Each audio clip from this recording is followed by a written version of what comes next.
আপনারা অনতিবিলম্বে এই 6 লাইন রাস্তার ব্যবস্থা করার তাগিদ দিন। বাংলাদেশের একটি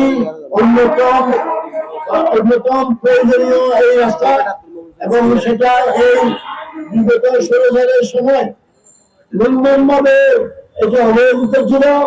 আমরা এখন সবাই এই বাংলাদেশের এই প্রয়োজনীয় দাবিটি, এটা একেবারে একটা মানে গুরুত্বপূর্ণ এভিডেন্সের জন্য এই রাস্তার ভূমিকাকে সংস্কার দরকার।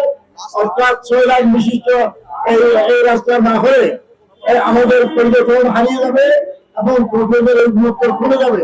সুতরাং বাংলাদেশের দাবি, চট্টগ্রামবাসীর দাবি, আমি আপনাদের সামনে সরকারকে সবিনয় অনুরোধ করছি, আপনারা অনতিবিলম্বে এই 6 লাইন রাস্তার ব্যবস্থা করার তাগিদ দিন এবং সেটা কাজ শুরু করুন।